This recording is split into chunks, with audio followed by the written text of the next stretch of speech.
have a guest who is Hibo, and she is our guest, so we're going to make her feel welcome and comfortable.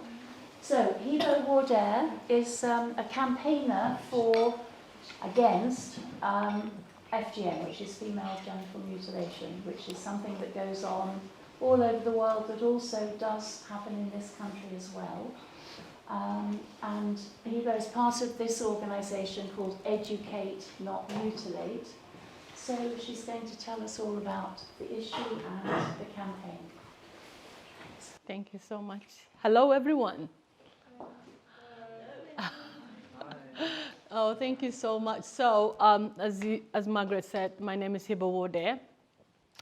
I am actually a survivor of what I'm about to teach you. I might be dipping in and out of my story just for you to understand why this is so important. It's not only teaching for me, it's something that I've dedicated my life to. And I'm very well known for my work in UK terms, which is amazing. But it's also about human rights issue, which I feel it doesn't have to be that you come from those communities. Human rights issues do not have religion or race attached to it. It's just a human rights issue, and that means it's for all humanity to know about it, to get involved, and to do something about it. And please don't feel, I'm not from this, places, I'm not from this, I can't get involved. You can. You are the future generation. You're very powerful. Just remember that, and your voice matters, especially youth. Your voice carry a lot. It might be very, very sensitive. It might make you feel grossed out. It might make you feel, I need to get out. And just think about that. When you feel all that uneasy, think about who's happening to as we speak. Girls who are defenseless, babies who are just born. It's cruelty beyond cruelty, and I'll be teaching you what it is, how does it affect you emotionally, psychologically, and physically, what kind of impact does it have. I'll be teaching you everything, and when I finish my presentation, please feel free to ask me any question you have, however it is personal to me or about the slides. I'm some person who's very, very open. There's nothing that I wouldn't answer you. Are we clear on that? I will be showing you illustrated pictures of vagina, and this is to show you exactly what are they doing to the genitals, okay? And it's illustrated, it's not real one. So please don't faint on me, yeah? The reason I say was I went and I taught police officers, I was delivering their training, and he literally fainted from illustrated pictures of vagina. And I was like, hey, you're supposed to look at gruesome things, body parts and stuff, and you're fainting from that.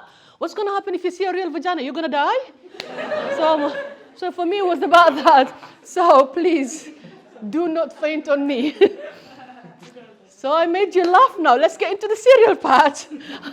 So we're going to talk about what is FGM. FGM stands for female genital mutilations. Other names known for it is female genital cutting, female genital cut, or female genital circumcisions. So our communities that practice FGM, they like to call the word circumcision, because for them, the word circumcision is what they accept.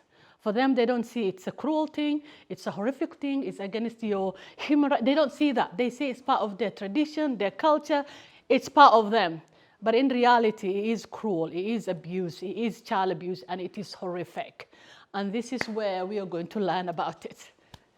So, what is FGM? FGM compromises all procedures involving partial, remember those words, or total removal of external female genitalia or other injury to the female genital organs for non-medical reasons. It has no health benefit and harms girls and women in many ways. It actually does, and it goes beyond that. And I'll be discussing that very openly. Next.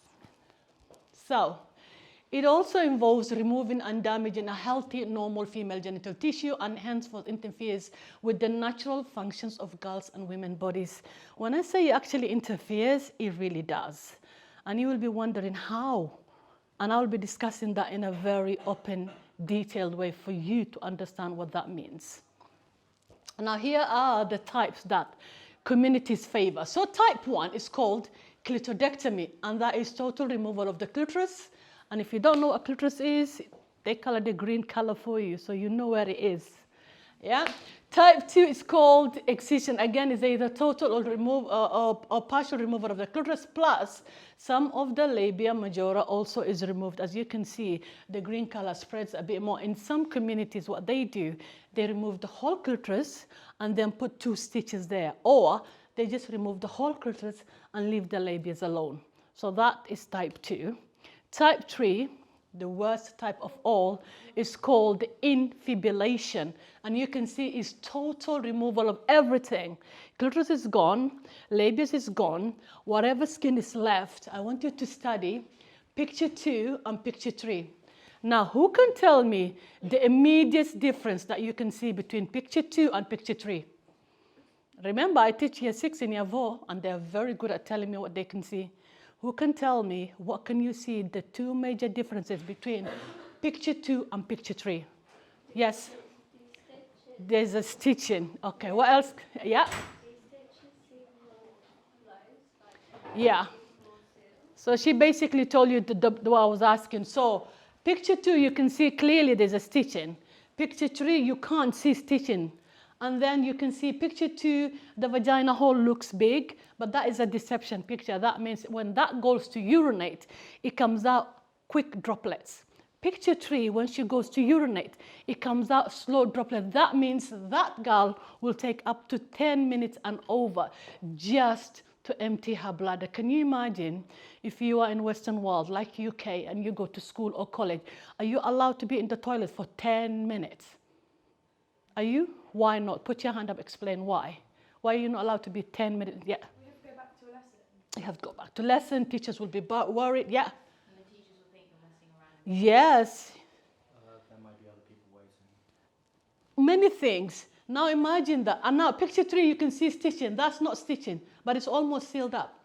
Have a guess. How do you think they did that? Yes. Could it be staples? Nope. Keep guessing. Glue, nope. Yeah. Is it through like fire? Sorry? Fire. No. So this is what they do.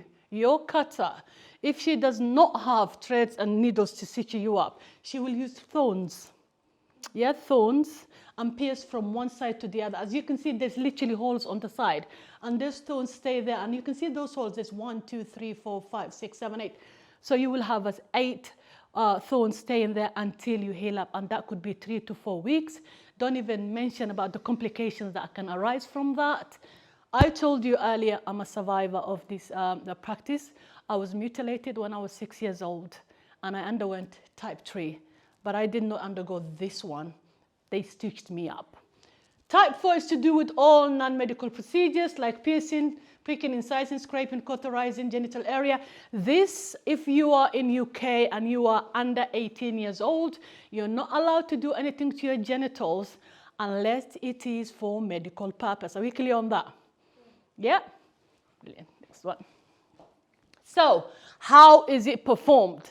Now, Generation U, and I'm talking about girls your age or even younger than you, or babies that were born, maybe if their parents are kind of merciful human beings, they will take her to a country, preferably outside UK.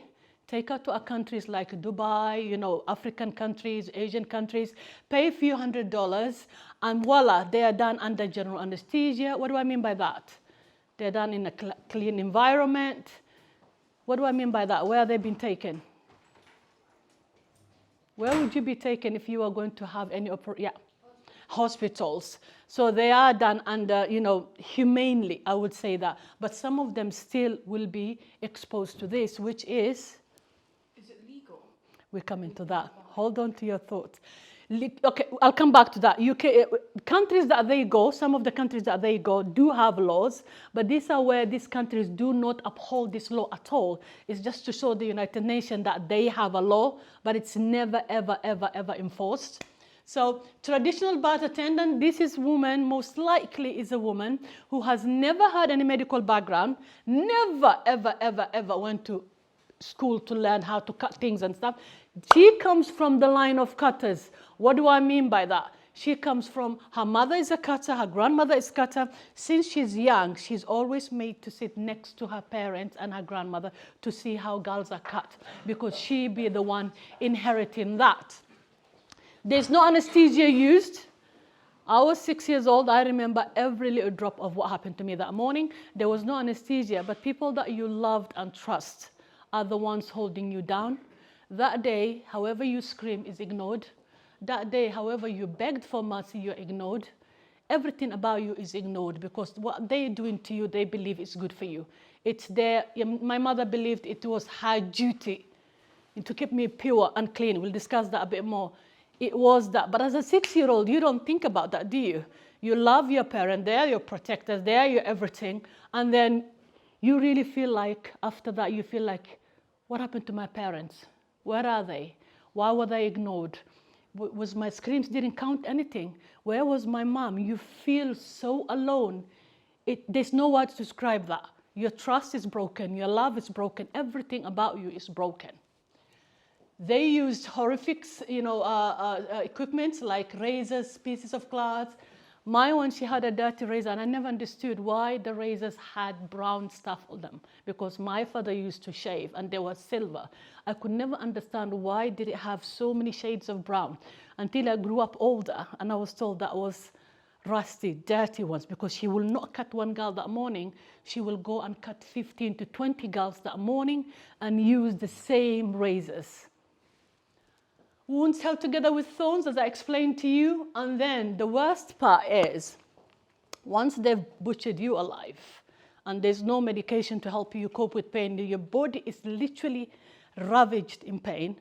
And then they start mummifying you from waist down. They take pieces of cloth and literally tie your legs together so you don't move until you heal up. Now you have one hand where your pain is absolutely consuming.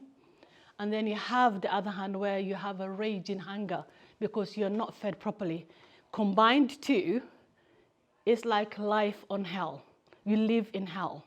And as I said, I was 6 years old. I actually prayed to die. I couldn't handle the pain. It was too much.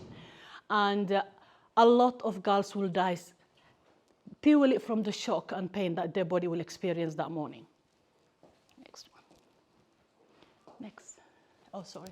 So, what could happen to you immediately after you are cut? Hemorrhaging is what kills the girls most. Because as I said, she's not medically trained.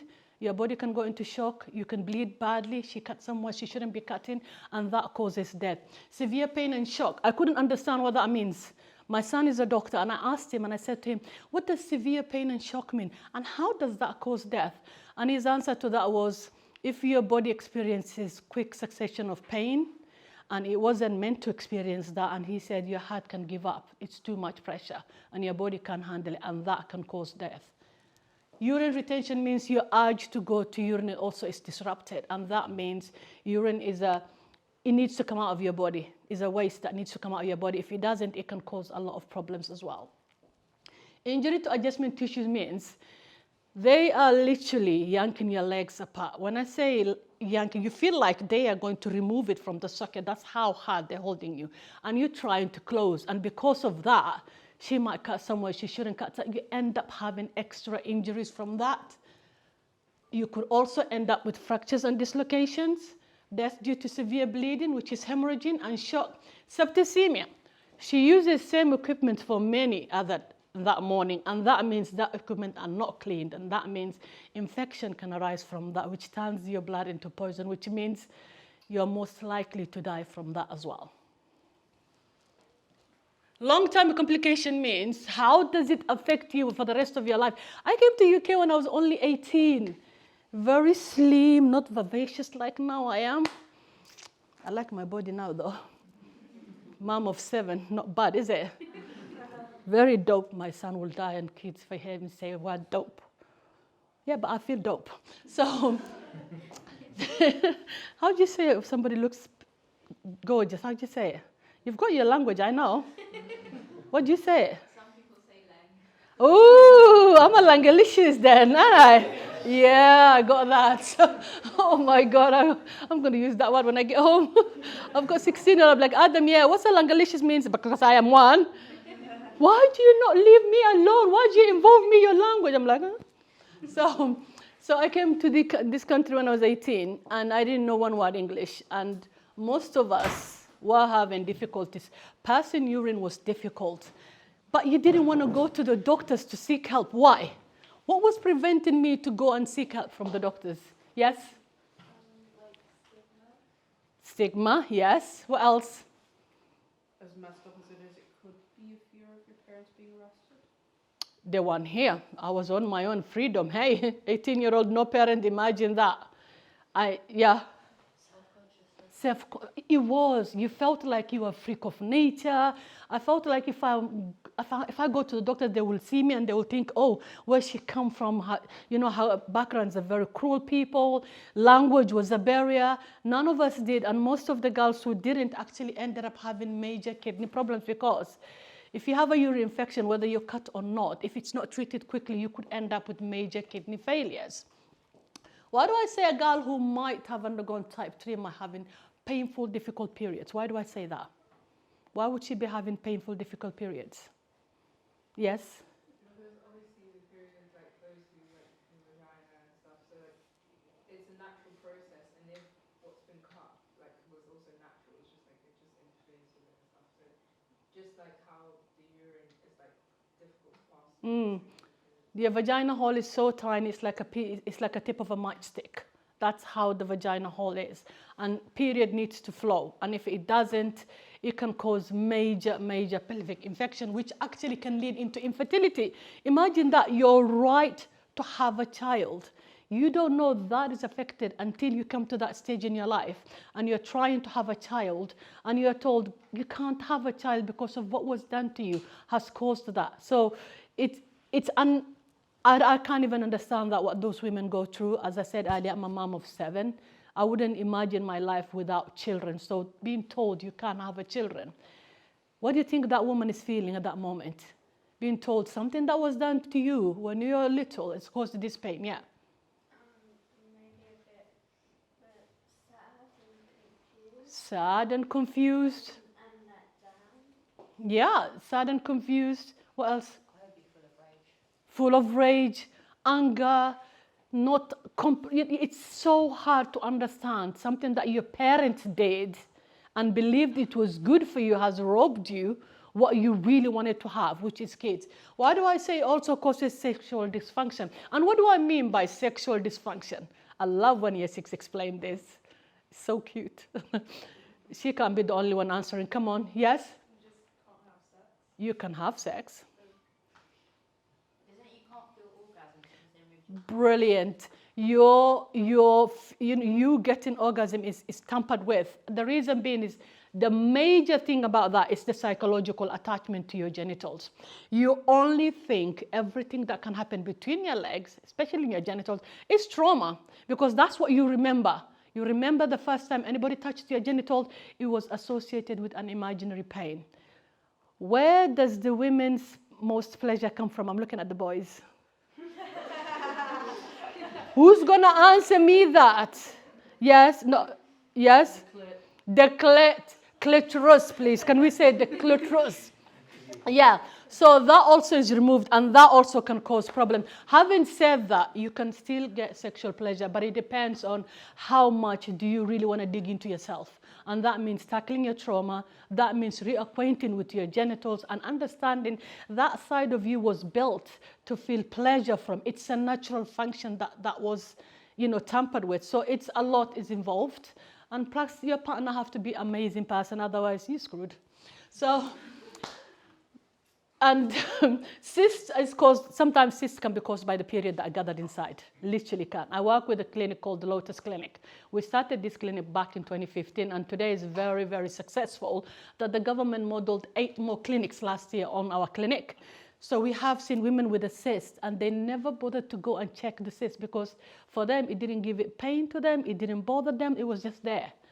But some of the cysts, when it was removed, it was quite staggering what the doctors found. In one lady, the cyst contained some thorns. It did. And in another one, it was just period that gathered there. These are women so petrified of their genitals. Forget about doctors seeing, you seeing yourself, it's absolutely crazy. You don't want to do that because I felt, personally, that my genitals was cruel, was barbaric. It wasn't there. I felt all that, and it's through therapy that I got to see the beauty side of that. And it takes a long to have a look at that. So psychological obstetric consequences means when you're having a child. How do you think it affects you when you're having a child? Have a guess. Such a small hole. Mm-hmm. Like sewed up. Yeah. The weirdest thing about this is even if you're having sex, if you haven't had a procedure called the infibulation, which is opening you up, you're still sealed up on top. Most of the women are. Now, labias have an amazing job that it does. Two things most importantly. One is to protect you from germs and everything, and the other is when you're having a child, it expands and then goes back to normal how it was. When you don't have anything that expands for your baby to come out, how do you think that woman's going to deliver a baby? A lot of pain, C-section. In developing countries, maternal death rate is quite staggering because they don't have the advanced technology that we have in UK where women can be delivered safely, and most of them die, or some of them end up with something called fistula. And fistula means this baby just comes anyway. And that means ripped everything, and that means she can't control her urine, and she can't control her poo. And then this is the weird, horrific part of it. She's segregated from community. She's called all kind of names. Her baby is taken away. Now think about this. The procedure has taken place when she was a child, and it's having repercussion in every stage of life.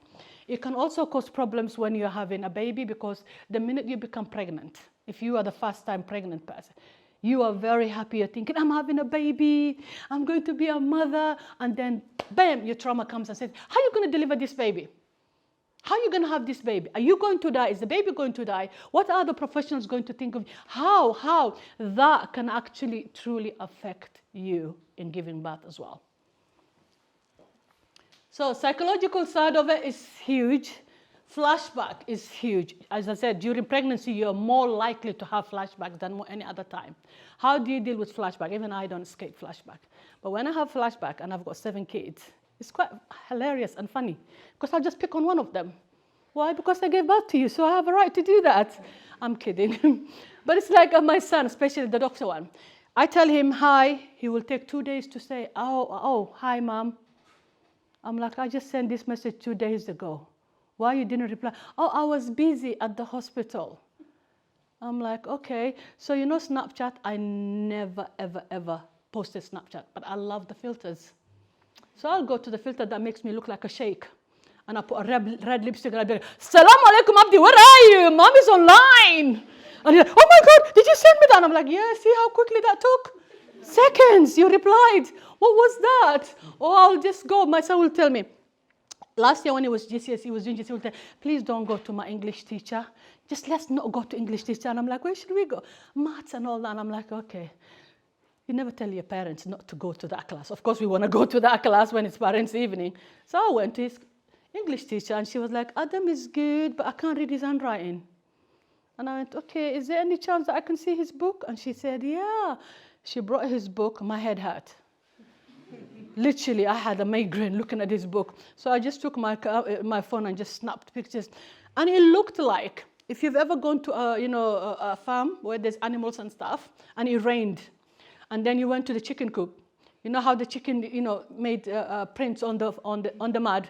It looked like that. I didn't know what was M, what was L, what was E. So I blowed it up, and I just put on his, when he wakes up, his handwriting was there. When he's eating breakfast, his handwriting was there. When he's watching TV, his handwriting was there. Everywhere was handwriting. And he was like, please take them down. And I said, no, I'm not going to take them down because you give your teacher a headache. You need to find it. So for me, like, I get involved with my kids. And my gorgeous, gorgeous 15-year-old, she wants to be an artist. And she has a habit of doing things that scares me a little bit. She'll come and she'll say, oh, today, I've been asked to write about somebody. I've tried to find anybody. Anybody want to write about they're dead? I'm like, yeah, because you speak like that right that you have, maybe they gave you that right. Can you have a respect for the dead? Yeah, but I've decided to write about you. I'm like, okay, I'm scared now. She's like, you have a Wikipedia? And I went, yeah. It's quite boring. I said, why? It has only your work. I said, that's what Wikipedia for. No, it doesn't have the way you talk Somali and I understand what you're saying, and I know you're cussing me, but I don't understand. It doesn't have that. The way you take my phone when I don't hoover the house, it doesn't have that. I'm like, Ikram, yeah, your birthday's coming. Yeah, I'm gonna say I'm adopted. I don't even know you. She's like, see, it doesn't have that. What you just said now, it doesn't have that. And I'm like, okay. For me, it's like I get involved with my kids, and however dark I'm feeling, it's forgotten, or I'm doing something else and it's forgotten. But here's what I want you to think about.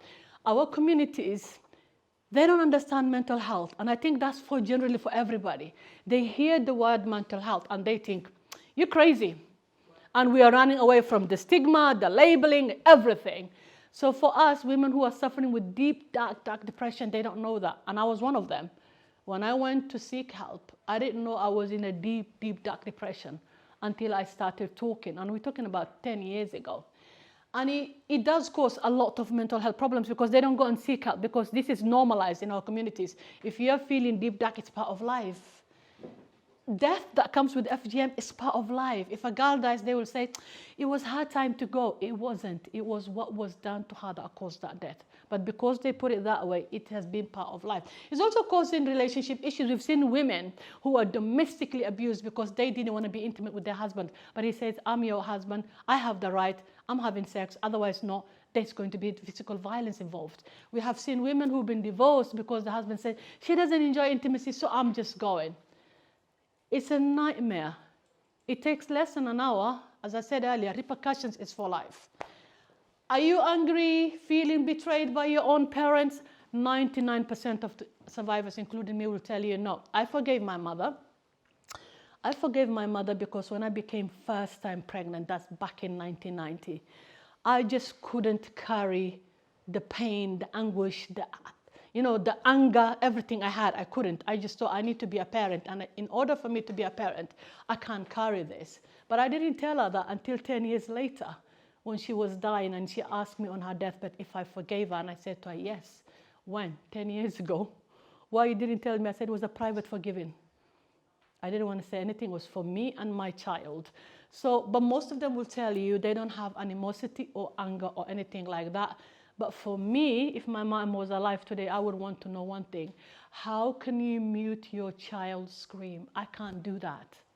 I can't literally do that. How did you do that? How did you mute a 6-year-old screaming for your help? How did you do that? Because for me, that part is a huge betrayal.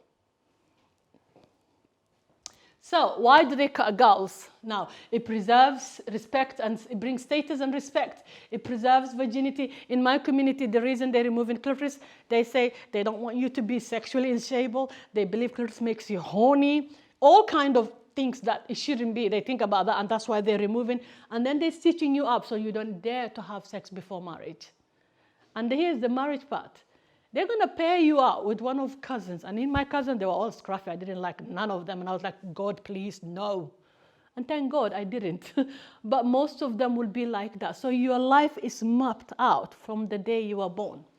It's part of being a woman. The danger attached with that sentence is if this community believe a girl, the minute she's cut, she becomes a woman. Imagine a girl who's 11, 12, 13 in that community. What do they believe she's ready for? Marriage, childbirth, all the things that she's not ready for. It's a rite of passage to womanhood. It gives social acceptance, especially for marriage. Now, there's two things very majorly attached to FGM, which is social acceptance, which is the social norm aspect of it, and the social death. So social acceptance means if you are predominantly like 99% of the girls who are cut in this community and you didn't cut your daughter, she will experience something called social death, which is no one is going to marry her. They're going to say she's, she slept around, she's not a virgin, she's dirty, she's this and that, all those things. But if she was cut, she actually becomes a high commodity. You become an asset for your community, which means your dowry goes high. What do I mean by dowry? Yeah. Yeah, dowry goes high. You bring status to your family. You are very much respected. It upholds family honor. It cleanses and purifies girls. It gives girls and her family a sense of belonging. It fulfills religion requirement believed to exist. Do you believe that? We'll come back to that. It perpetuates custom and tradition. It helps girls and women stay clean and hygienic. You can't. Labias are very, very important. They are your protection, like your eyelids are your protection. When that was removed, you actually are susceptible to all kind of, what you call it, infection. So you are exposed. So it doesn't keep you hygiene or clean at all. It's artistically desirable. It's mistaken to believe to make childbirth safer for the infant. So this community, South Sudan, believe if a woman when she's giving birth, during birth the baby head touches the clitoris, she dies or the baby dies. So they're removing the clitoris for that reason. So that doesn't occur. It rids the family of bad luck as well. So there's a cruelty, very, very cruelty involved, but the root of it is to control women and girls' sexuality. It's simple as that. So what are the warning signs? So this normally takes place during the summer holiday. You call it summer holiday, we call it cutting season. The 6 weeks of holiday is when a girl most likely will be experiencing FGM. So who are these girls? The girls who predominantly come from the community that cut girls. If she's got an older sister who was cut, she most likely will be in danger. Even if the mother doesn't want to cut, grandmothers are the ones who are so into this and will be, asking, you need to cut, you need to cut. And our grandmothers carry so much power in our communities. Their words are final. You can't fight that back. Next one. So 92 countries practice FGM.